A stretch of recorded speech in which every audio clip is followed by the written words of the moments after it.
읽으신 본문 요한복음 11장 45절로 57절 말씀 중심으로 해서 오늘 새벽에 하나님께서 여러분에게 주시는 주님의 음성을 듣기를 주님의 이름으로 축복합니다.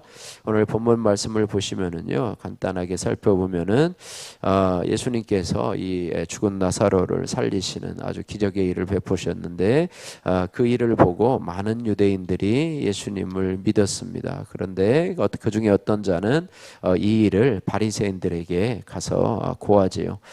그 말을 듣고 나서 대제사장들과 바리새인들이 공회에 모여서 회의를 하면서 예수님을 해칠 그런 모의를 하게 되는데 그 해에 대제사장인 가야바가 한 사람이 백성을 위하여 죽어서 온 민족이 망하지 않아야 된다, 이렇게 이야기하는데 이것은 예수님의 죽음을 의미하는 얘기인데요.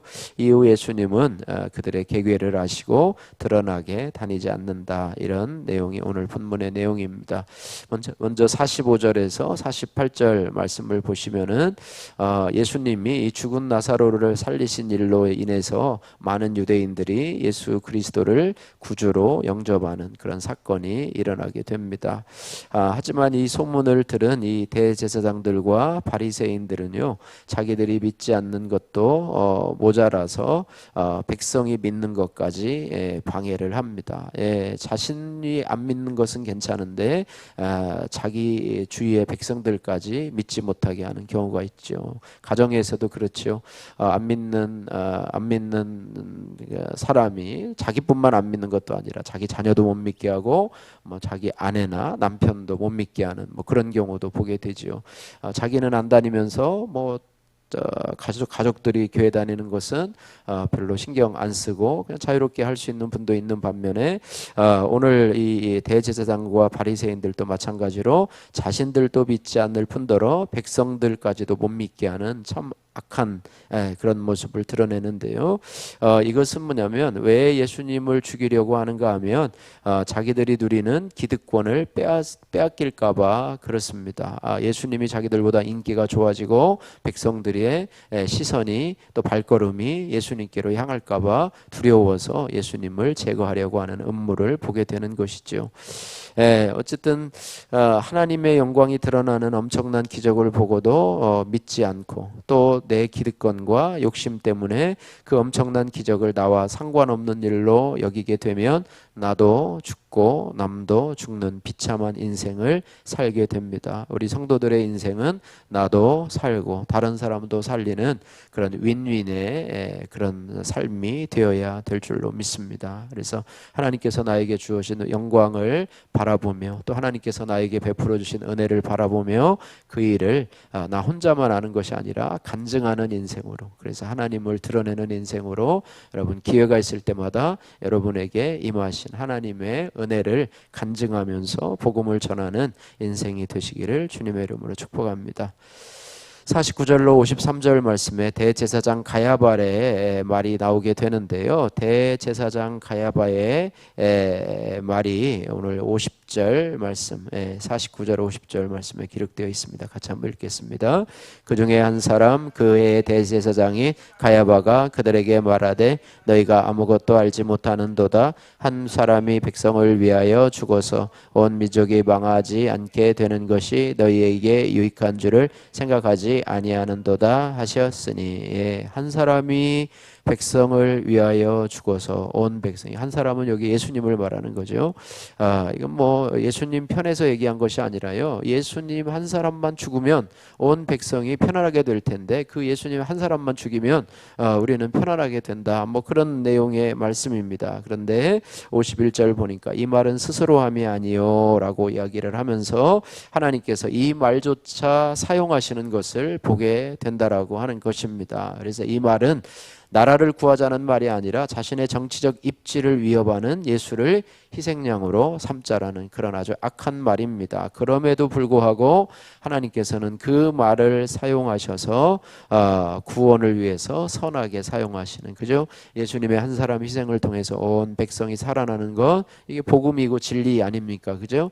예수님 한 분이 온 인류를 위해서 십자가 지시고 죽으심으로 인해서 구원의 길을 열어주신 것, 유대인뿐만 아니라 온 인류의 구원의 길을 열어주시는, 그래서 내가 곧 길이요 진리요 생명이니 나로 말미암지 않고 아버지께로 올 자가 없느니라 말씀하신 주님의 말씀이 이루어질 수 있도록 은혜 주신 하나님이시라고 하는 것입니다. 그래서 이 대제사장 가야바의 이 말을 우리가 영적으로 해석해 보면 사단이 예수님을 해하려고 하는 이런 어떤 계획조차도 하나님은 합력해서 선을 이루시는 하나님이시라는 것입니다. 사단의 어떤 계획도 하나님의 구원 역사를 방해할 수 없다라고 하는 것입니다. 그래서 성도는요, 우리가 이 땅을 살아가면서 구원을 방해하는 어떤 상황이 우리에게 일어난다 할지라도 우리에게 주어진 십자가를 잘 짊어지고 가야 한다라고 하는 사실을 우리가 기억하고요. 또 구원을 방해하는 그 사람을 통해서도 하나님은 구원을 이루어 가시는 역설적인 은혜를 베푸시는 하나님이심을 우리가 깨달아야 될 줄로 믿습니다. 자, 54절에서 57절 말씀에 보시면은 이제 대제사장들과 바리새인들이 자신을 죽이려고 계획하는 것을 아신 예수님께서는 이제 유대인 가운데 드러나게 다니지 아니하시고 거기를 떠나서 한적한 곳에 머무시는 그런 것을 보게 되는데요.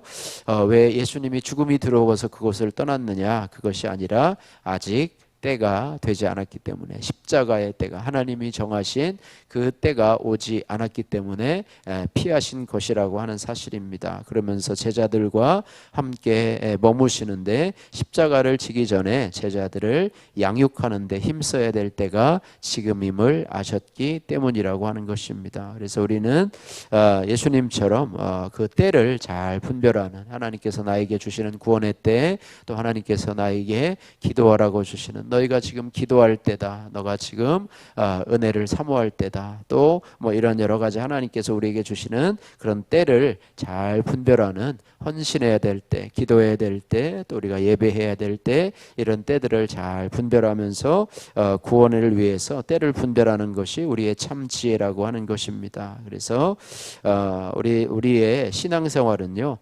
타이밍이라고 하는 것을 기억해야 합니다. 하나님이 우리에게 헌신할 기회, 또 기도해야 될 때, 우리가 전도해야 될 때, 이런 때들을 잘 분별해서 순종할 때 우리에게 구원의 은혜가 일어나는 것을 보게 됩니다.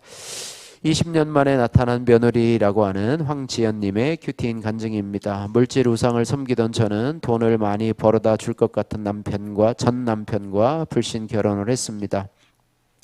결혼 전 남편은 명품 가방과 옷으로 나에게 구애를 했는데, 결혼 후에는 매일 술과 여자 중독으로 외박을 일삼았습니다. 그러다 저는 남편의 사업 부도로 빚더미에 앉게 되었고 더 이상 결혼을 유지할 이유가 없다며 이혼을 감행하게 되었습니다. 자신들의 기득권을 지키고자 예수를 죽이려고 모의한 오늘 본문의 대제사장들과 바리새인처럼 저도 나 자신의 유익을 좇아서 가정을 깨뜨린 것입니다. 이후 저는 전 남편이 사업 보증으로 진 수억의 빚을 떠안은 채 워킹맘으로 딸을 키우며 힘겹게 살아갔습니다.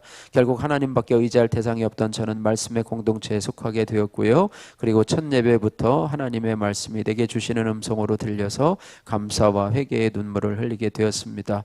그런데 얼마 후 여든이 넘으신 시아버님이 복부 수술을 받으신다는 소식을 듣게 되었습니다. 저는 믿지 않는 시아버님이 혹여 수술 중에 돌아가시면 구원을 받지 못할 텐데 라는 생각에 그를 위해서 중보 기도했습니다. 그러자 주님께서 저에게 가서 복음을 전하라는 마음을 주셨고, 하지만 저는 20년 전 이혼하고 떠난 며느리 주제에 어떻게 다시 시아버님을 뵙겠나 하는 걱정이 앞서게 되었습니다. 그러나 지금이 구원의 때일 수 있으니 용기를 내자라는 마음을 먹고 떨리는 마음으로 수술 전날 시아버님의 병실을 찾아갔습니다. 저의 갑작스러운 방문에 놀라워하시는 시아버님께서 시아버님께 저는 가정을 지키지 못해 죄송합니다라고 말씀을 들으며 눈물을 흘렸습니다.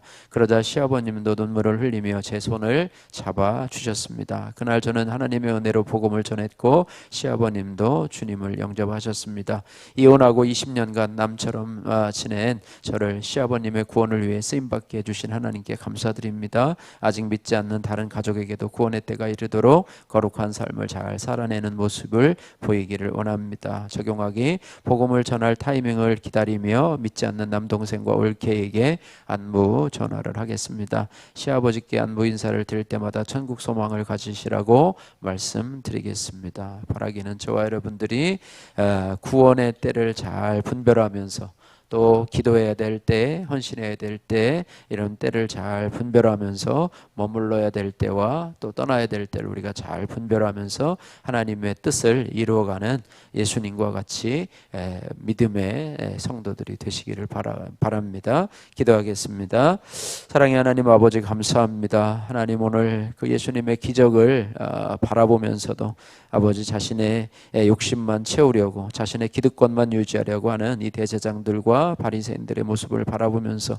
우리 자신들도 하나님, 예수님이 하신 일들을 바라보고 회개하지 않고 우리의 욕심만 채우려는 저희들을 용서해 주시고, 특별히 아버지, 나를 대적하는 원수까지도 나의 구원을 위해 사용하시는 하나님의 섭리를 깨달아서 하나님 아버지, 우리가 그들을 바라보며 미워하거나 정죄하지 않게 하시고 오히려 합력해서 선을 이루시는 하나님을 바라보게 하여 주옵소서. 오늘 하루도 예수님처럼 나가야 될 때와 물러날 때를 아시는 그런 구원의 때를 잘 분별할 수 있는 지혜를 주시고, 또 내 몫의 십자가를 잘 지고 가게 하셔서 구원받을 때를 분별하게 하시고 복음을 전할 때를 분별하게 하셔서 우리 주위에 하나님 아버지 늘 복음을 전할 수 있는 준비자가 될 수 있도록 주여 은혜 베풀어 주옵소서.